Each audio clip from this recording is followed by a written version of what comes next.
17 តាអ្នកណាជាដើមអ្នកណាជាចុងអ្នកដែលជាដើមហើយជាចុងនោះគឺជាព្រះវរបិតាព្រះរាជបុត្រានិងព្រះវិញ្ញាណបរិសុទ្ធរួមគ្នាតែមួយនៅក្នុងព្រះគម្ពីរយ៉ូហានជំពូក20ខ28ដល់31ថូម៉ាស់បានហៅព្រះយេស៊ូវថាជាព្រះដ៏ពិតបាទហើយព្រះរាជបុត្រាបានត្រឡប់ជាមនុស្សក្នុងផ្ទៃរបស់នាងព្រហ្មចារីនាងម៉ារីមានផ្ទៃពោះដោយសារព្រះវិញ្ញាណបរិសុទ្ធហើយព្រះយេស៊ូវគង់នៅផែនដីនេះ 100% ជាមនុស្សហើយ 100% ជាព្រះទ្រង់រស់នៅដោយគ្មានធ្វើការរំលងច្បាប់របស់ព្រះវរបិតាឡើយទ្រង់ធ្វើទីសម្គាល់ជាច្រើនទ្រង់បានអត់ទោសបាបដល់មនុស្សជាច្រើនហើយទ្រង់បានប្រោសភ្នែកមនុស្សខ្វាក់ឲ្យភ្លឺខ្វិនឲ្យដើរ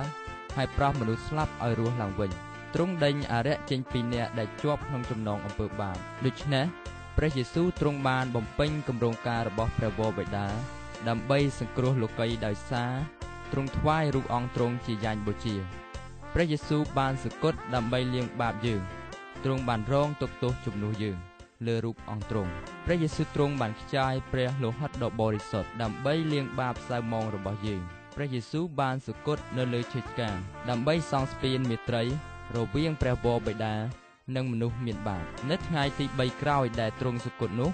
ទ្រង់បានមានព្រះជន្មរស់ឡើងវិញយ៉ូហានជំពូក2ខ21តើនាងម៉ារីមានផ្ទៃពោះដំបងយ៉ាងដូចម្ដេចនាងម៉ារីមានផ្ទៃពោះដំបងដោយសារព្រះវិញ្ញាណបរិសុទ្ធតើហេតុអ្វីបានជាព្រះយេស៊ូវទ្រង់សគត់បានជាព្រះយេស៊ូវសគត់គឺដើម្បីរងទុក្ខទោសជំនួសយើងនិងជួយសង្គ្រោះយើង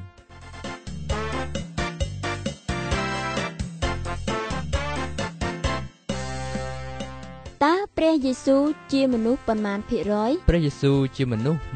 100% តើព្រះយេស៊ូវជាព្រះប៉ុន្មានភាគរយព្រះយេស៊ូវជាព្រះ 100% ព្រះយេស៊ូវបានដឹងតាំងមុនកំណើតលោកីយ៍ថាទ្រង់ត្រូវសគត់ហើយរស់ឡើងវិញទ្រង់បានផ្ដាំទាំងខ្មាំងសត្រូវរបស់ទ្រង់ថាបំផ្លាញវិហារនេះចុះហើយក្នុងរវាង3ថ្ងៃខ្ញុំនឹងសង់ឡើងវិញយ៉ូហានជំពូក2ខ21ដល់ខ22ទ្រង់មានបន្ទូលពីរូបអង្គទ្រង់ដែលត្រូវគេឆ្កាងហើយក្រោយ3ថ្ងៃនឹងរស់ឡើងវិញក្រោយពេលដែលព្រះយេស៊ូវបានសគត់គេបានដាក់រូបអង្គទ្រង់នៅក្នុងភ្នោទាហានរ៉ូមការពារភ្នោនោះ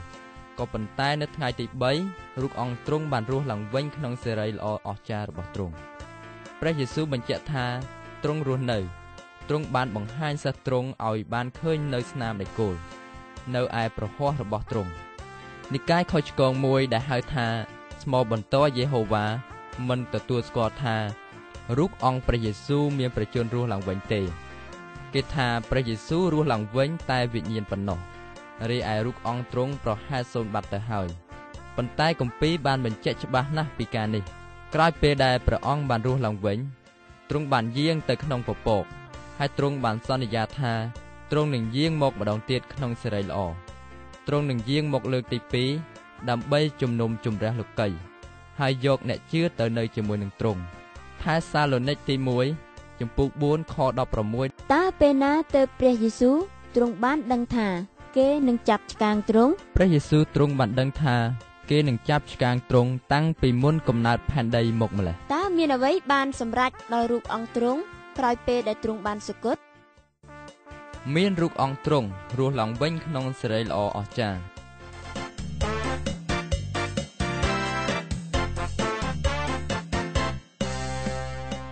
នៅពេលចុងក្រោយតើព្រះយេស៊ូវបានសន្យាអ្វីនៅពេលចុងក្រោយព្រះយេស៊ូវបានសន្យាថាទ្រង់នឹងយាងមកវិញក្នុងសេរីល្អរបស់ទ្រង់បាទហើយមានអ្នកខ្លះបានច្រឡំហើយបានបង្រៀនថាយើងមិនគួរថ្វាយបង្គំព្រះយេស៊ូវទេគេនិយាយហាក់បីដូចជាថាព្រះយេហូវ៉ាទ្រង់ចំណែនមិនឲ្យយើងថ្វាយបង្គំព្រះរាជបុត្រាទ្រង់ប៉ុន្តែនោះជាការខុសស្រឡះពីព្រោះព្រះវរបិតាបង្គាប់ឲ្យគ្រប់ទាំងទេវតាថ្វាយបង្គំព្រះយេស៊ូវនៅក្នុងព្រះគម្ពីរហេព្រើរជំពូក1ខ6ព្រះគម្ពីរបានចែងថាគ្រប់ទាំងជង្គង់នឹងត្រូវលុតចុះហើយថ្វាយបង្គំព្រះយេស៊ូវទាំងទទួលស្គាល់ព្រះយេស៊ូវជាព្រះអម្ចាស់សេចក្តីអំណររបស់ព្រះវរបិតាគឺជាការលើកដំកើងព្រះរាជបុត្រទ្រង់តែមួយ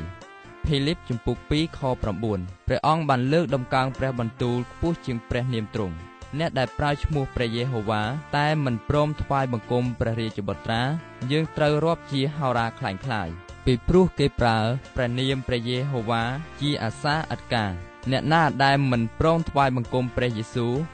ក៏មិនអាចថ្វាយបង្គំព្រះយេហូវ៉ាបានដែរ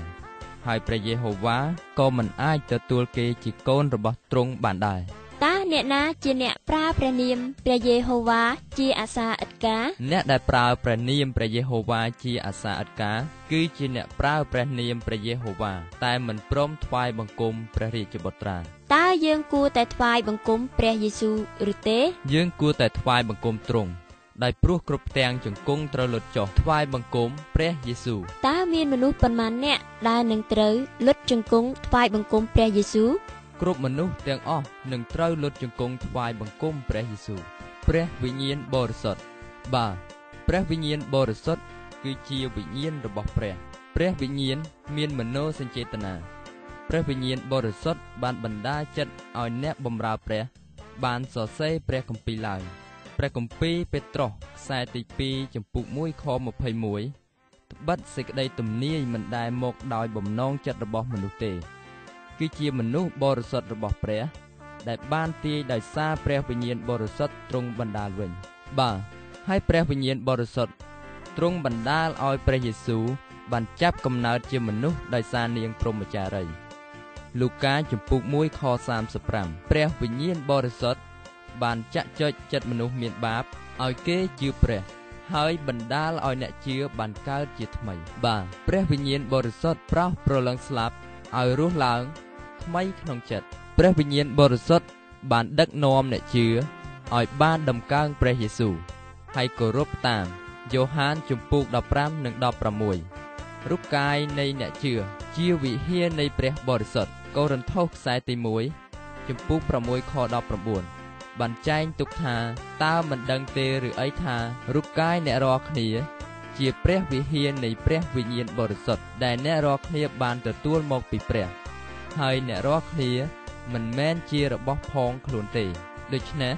ព្រះវិញ្ញាណបរិសុទ្ធស្ថិតនៅក្នុងចិត្តអ្នកជឿហើយប្រទានឲ្យគេមានអំណោយទានវិសេសដើម្បីឲ្យគេបានបម្រើព្រះវិញ្ញាណបរិសុទ្ធបោះត្រាអ្នកជឿដើម្បីការពារគេក្នុងព្រះហស្ថព្រះវរបិតារហូតដល់ពេលព្រះយេស៊ូវយាងមកវិញអេផេសូជំពូក1ខ13ហើយអ្នកដែលជឿដល់ទ្រង់នោះទ្រង់ក៏ដៅចំណាំ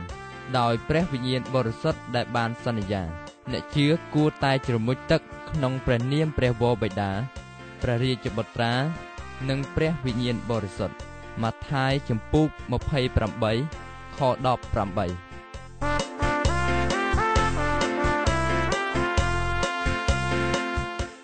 ព្រះវិញ្ញាណបរិសុទ្ធបានជួយអ្នកដែលបានបែកចេញពីព្រះដោយរបៀបណាព្រះវិញ្ញាណបរិសុទ្ធ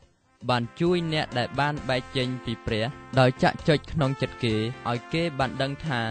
បាបរបស់គេគឺក្រាស់ណាស់តើព្រះវិញ្ញាណបរិសុទ្ធបានជួយអ្នកដែលជឿដោយរបៀបណាព្រះវិញ្ញាណបរិសុទ្ធបានគង់នៅក្នុងចិត្តគេជានិច្ចបណ្ដាលឲ្យមានអំណោយទានរៀងៗខ្លួនសម្រាប់បម្រើទ្រង់ហើយដឹកនាំគេជារៀងរាល់ថ្ងៃនិងជួយឲ្យបានដំកើងព្រះយេស៊ូវតើអ្នកគួរជ្រមុជទឹកក្នុងព្រះនាមអ្វីអ្នកគួរជ្រមុជទឹកក្នុងព្រះនាមព្រះវរបិតាព្រះរាជបុត្រានិងព្រះវិញ្ញាណបរិសុទ្ធតើគម្ពីរកូរិនថូសជំពូក6ខ19បានបង្រៀនថាអ្វីទៅជាវិហារនៃព្រះវិញ្ញាណបរិសុទ្ធកូរិនថូសខ្សែទី1ជំពូក6ខ